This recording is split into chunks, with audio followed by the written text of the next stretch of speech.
सरकार के भूपेश बघेल को हराना चाहता है ताकि उन्हें सस्पेंड करे साले में।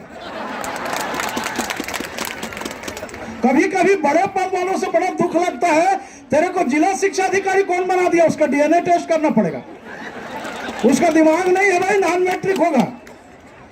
हम जब सरकार से लड़ रहे हैं, हमारे नेता मनीष मिश्रा जी ने सरकार को हड़ताल का नोटिस दिया है, तो जो भी नोटिस देगा मुख्य सचिव, शिक्षा सचिव या भूपेश बघेल, ये चंगू मंगू झंगू साली को कोई अधिकार नहीं है नोटिस देने का। हमारे कुछ साथी बोल रहे थे हम नोटिस में ऐसा जवाब दे देंगे वैसा जवाब देंगे। सबसे पहले कोई नोटिस नहीं लेना, जो नोटिस लेके आए उसको दो तमाचा मार के पहले भगाओ और घर में बता दो कि जिसका नोटिस है उसका पता आजकल अस्थायी रूप से बदल गया है, बूढ़ा तालाब धरना स्थल। हम लोग 36 दिन हड़ताल किए थे, हम लोग ऐसे बोले, एक बेचारा गरीब चपरासी को लेकर के भेज दिए यहाँ नोटिस के लिए, बोले कौन है विजय कुमार साहब, मेरे पास आते तक उसको इतना मार पड़ गया, दोबारा कोई नोटिस लिख लिया। दूसरा जवाब जिला शिक्षा अधिकारी धमतरी तेरे बाप भूपेश बघेल को देंगे, तेरे को नहीं देंगे। और आ रहे हैं हड़ताल के बाद तेरे को जूता चप्पल का माला पहनाने के लिए बाजा गाजा के साथ सबसे पहले धमतरी के लोग हड़ताल वापस होने, मांग पूरा होने के बाद एक जगह इकट्ठा होना और उसका मुर्दाबाद का नारा लगाते हुए जाना। बोलो इनकलाब जिंदाबाद, आवाज दो। साथियों, हम बार बार बोलते हैं हमारा क्या होगा उसका गम न होगा, लेकिन इन गद्दारों का जो कुछ भी होगा कम ना होगा। जो हमारे साथ गद्दारी करेंगे, हमको नोटिस देंगे, उनको जिंदगी भर हम निपटाते रहेंगे। दूसरी बात, एक और भ्रम को मैं दूर करूं, बहुत आंदोलन किए हैं, जीते हैं, हारे हैं, कभी माला पहनना पड़ा है, कभी गाली खाना पड़ा है। आंदोलन करना बड़ा सरल है साथियों, आंदोलन को वापस लेना बहुत कठिन काम है। तो जब हम चर्चा करने जाते हैं तो मान लीजिए आपका एक सूत्री मांग है, वेतन विसंगति दूर करो, वो मांग को हम लोग डस्टबिन में एक साइड फेंक देते हैं, चर्चा करते हैं। तब हमारी पहली मांग हो जाती है हड़ताल के दौरान जो भी निलंबित हुआ है, जिसको नोटिस दिए हो, जिसका तनख्वाह काटे हो, वो सबको पहले वापस करो, तब बात करेंगे। जब हम बराबर में आएंगे तब बात होगी, और वो पहले निर्णय होता है। आपको बता देता हूं, मध्य प्रदेश में और इस छत्तीसगढ़ की माटी में जितने भी आप जैसे सशक्त आंदोलन हुए हैं, आंदोलन अवधि का तनख्वाह भी इनके बाप को देना पड़ता है, तनख्वाह भी लेंगे। आप चिंता मत करो तनख्वाह का क्या होगा। एक और निवेदन करूंगा, आपकी स्थिति बहुत सशक्त है, इस स्थिति में आंदोलन को तोड़ने का बहुत प्रयास किया जाता है। हमारे कुछ साथी मार्केटिंग कर रहे हैं, संतरा केला खरीद रहे हैं, जिंदगी भर संतरा खरीद लेना, अभी पल टू पल क्या हो रहा है, एक एक सेकंड हमारे लिए बिल्कुल वो ऑक्सीजन जैसा है, ऑक्सीजन बंद हुआ मैंने खत्म। तो हमको इस मंच से सार्वजनिक रूप से किसी को गाली देने की भी जरूरत नहीं है। जो आंदोलन नहीं कर रहा, भगवान उसका भला करे, उसकी घर वाली रोज उसको गाली दे रही होगी कि साला टीवी में तेरा नाम नहीं आ रहा है, तू घर बैठे पाएगा। पितर पक्ष में 2 जिला बड़ा खिलाया जाते, जाना सुना आप मन। पितर पक्ष में एक ला बड़ा खिलाते, गाय गौ माता ला पूरी बड़ा खिला के प्रणाम करते हैं, और दूसरा कुत्ता भी खिलाते वाला लात मार के भगाते हैं। आपको निर्णय करना है कि गौ माता जैसा ससम्मान वेतन विसंगति दूर कराना है, कि घर में बैठे के कुत्ता गति प्राप्त करके अपना वेतन विसंगति दूर कराना है। ये निर्णय आपके ऊपर। सरकार, हमारे छत्तीसगढ़ी में कहावत है भाई, माखी खोजे घावला, आदमी खोजे दावला। सरकार खोजे थे तुम ऐसे का गलती करो जब तुम्हारा आंदोलन ल तोड़े जाए, तुम्हें गिरफ्तार करे जाए, तो अतका बड़ जेल तो भारत में कहीं नहीं है मोरमदास से। सहायक शिक्षक फेडरेशन ला गिरफ्तार करे के लिए छत्तीसगढ़ नहीं, भारत में ऐसा कोई जेल नहीं है जहां गिरफ्तारी कर ले। और गिरफ्तारी करेगा, माला बाजा के साथ आपको वापस लाएंगे। जो जेल जाता है वही विधायक और मंत्री बनता है, छत्तीसगढ़ की परंपरा है। ज्यादा नहीं बोलूंगा, लोग नाराज होंगे बहुत बोल रहे करके। हमने अपने कॉलेज के जवानी में शोले पिक्चर बहुत देखा। शोले पिक्चर बाकी क्या था मैं नहीं जानूंगा, लेकिन अमजद खान के एक डायलॉग को मैं अपने जीवन में, अपने बाल बच्चे में, संगठन में और परिवार में उसको लागू करता हूं, हमेशा बोलता हूं लागू करो। वो है, जो डर गया, जो डर गया, तो डरने की कोई जरूरत नहीं है। दमखम से आंदोलन जारी रखो। वेतन विसंगति तो इनका बाप दूर करेगा और एक के साथ एक भी महंगाई भत्ता मिलने वाला है। आप कह सकते हो कि रायपुर राजधानी में कोई सीधा तान के यदि चल रहा है तो बिना पूछे जान जाओ वो सहायक शिक्षण फेडरेशन का सदस्य, महंगाई भत्ता फ्री में मिलेगा। 10 दिन हो गया, तेरही मनाएंगे। महाभारत का युद्ध 18 दिन चला था, उसको भी देखेंगे। सरकार की कितनी ताकत है आज आपको देखने का समय है। केवल आप टूटना मत। क्या होता है, इतना बड़ा भीड़ है, एक ठो कुत्ता या गाय घुस जाएगी कि लोग घबरा के उठ के भाग जाते हैं। हम लोग दुश्मन पिक्चर लगा था श्याम टाकीज में, तो शर्त थी पहला पिक्चर, पहला शो देखना है। पुरानी बस्ती से निकले सब, सैलून में सब अपना अपना बस्ता रख दे, नाई को चमका दिया साले, किसी को मत बताना ना हमारा बस्ता रखा है। अब यहाँ आए भैया टिकट लेने के लिए, यहाँ तक पूरा लाइन। अब हमारा जो साथी बोला था महाराज पहला शो, पहला पिक्चर देखेंगे, उसका कॉलर पकड़े साले, तू ले आया, आप कैसा करेंगे, बेइज्जती होगा। बोले चिंता मत करो महाराज, आपके साइकिल को दो। वो साला साइकिल लिया, गुड़गुड़ गुड़गुड़ बूढ़ा तालाब तक आया और 5 मिनट बाद लाओ, हाँ चलो अब टिकट मिल जाएगा।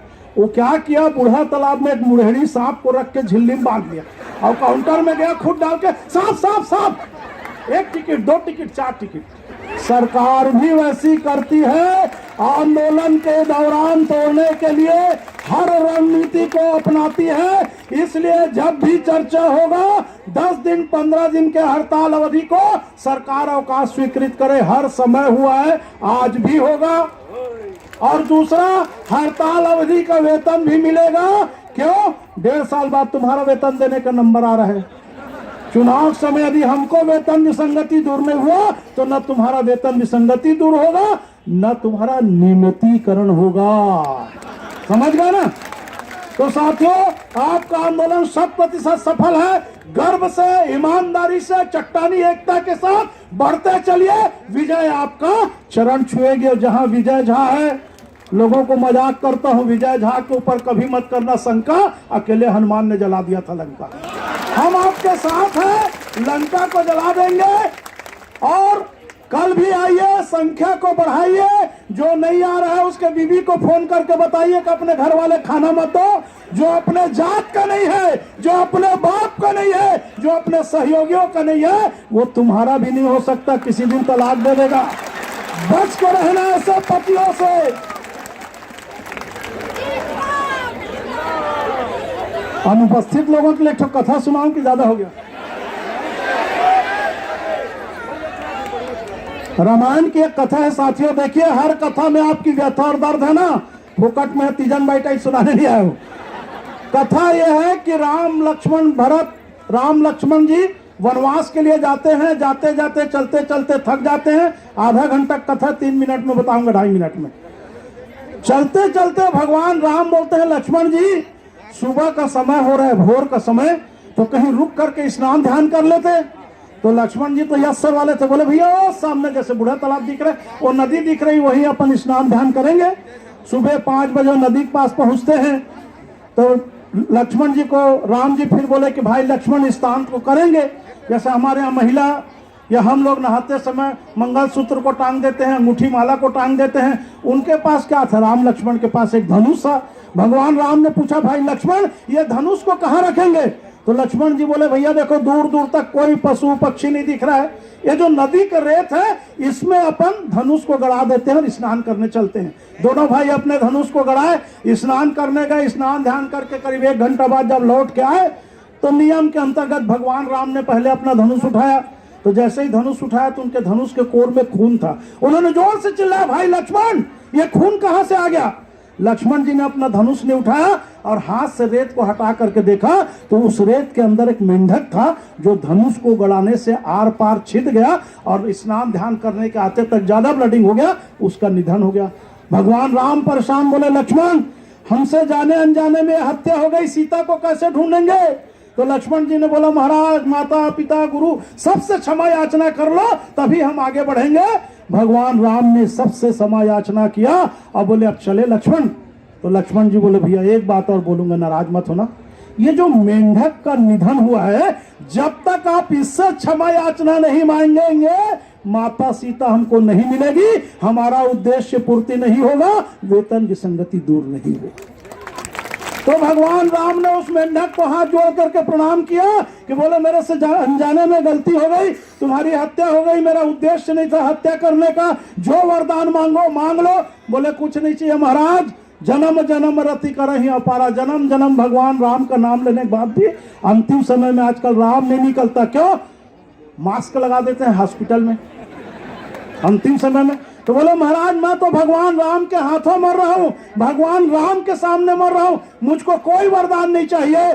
तो बोले सब तो ठीक है भाई, अब जब कुछ नहीं चाहिए तो एक चीज बता दे, जब मैंने धनुष को गड़ाया, यही कथा है जो लोग हड़ताल में नहीं आ रहे हैं, जब मैंने धनुष को जोर से गड़ाया तो तुम जोर से राम राम बचाओ करके क्यों नहीं चिल्लाए? तो बोले महाराज जब भी मनीष मिश्रा, विजय झा मुझको मारते थे तो मैं राम राम राम करके बचाओ चिल्लाता था, आज मेरे राम ही मुझको मार रहे हैं तो मैं किसको बचाव करके चिल्लाऊंगा, इसलिए मैंने बचाव करके नहीं चिल्लाया। जिसको हमारे शायरों ने कहा है, हमको अपनों ने डुबाया है, गैरों में क्या दम था, हमारी किस्ती वहीं डूबी जहां पानी बहुत कम था, जहां पानी बहुत कम था।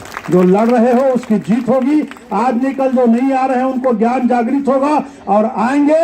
और यदि बैठे बैठे वो लोग पाते हैं तो ये समझ जाओ आन जाट टाइप के जब भी मिलेंगे, कम से कम आपसे तो नजर नहीं मिला पाएंगे, क्योंकि फोकट में पाएंगे।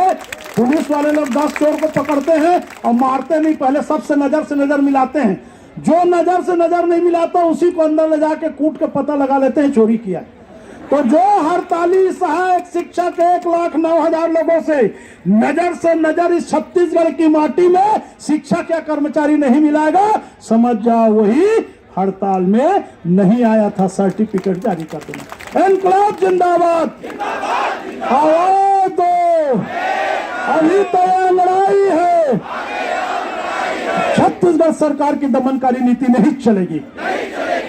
अरे नोटिस वोटिस बंद करो, धमतरी शिक्षा अधिकारी मुर्दाबाद, हड़ताली कर्मचारियों के खिलाफ काम करने वाले अधिकारी मुर्दाबाद, भूपेश बघेल होश में आओ, भूपेश बघेल होश में आओ।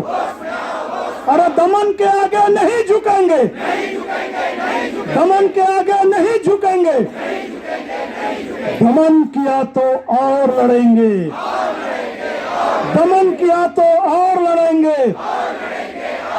अरे रोजी रोटी दे न सके, अरे रोजी रोटी दे न सके, अरे रोजी रोटी दे न सके, अरे जो सरकार निकम्मी है, अरे जो सरकार निकम्मी है।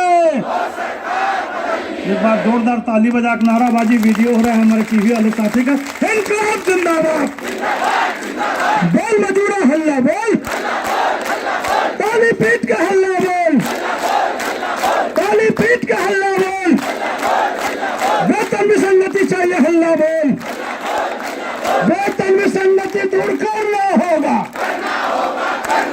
अरे दमन के आगे नहीं झुकेंगे, दमन किया तो और लड़ेंगे, और लड़ेंगे, और दमन किया तो और लड़ेंगे। अरे कितनी ऊंची जेल तुम्हारी देखा है और देखेंगे, कितनी ऊंची जेल तुम्हारी। थोड़ा भूपेश बघेल जी को बोल देना, रमन सिंह जी से सलाह ले लेंगे, 1:30 बजे रात को जेल से हमारे नेताओं को बाहर निकालकर ओपी चौधरी कलेक्टर ने चर्चा कराया था साथियों। इसलिए पुराने इतिहास को याद रखो, जेल भी जाना पड़े तो दौड़ दौड़ के आगे खुशी खुशी जाना, पीछे हटने की जरूरत नहीं है। वही आपका अंतिम परीक्षा या इंटरव्यू है। यदि उसमें पास हो गए तो मैं 1000% 99 और 100 नहीं दावा करके जा रहा हूं कि आपकी वेतन विसंगति दूर होगी, होगी और करना पड़ेगा। बहुत बहुत धन्यवाद।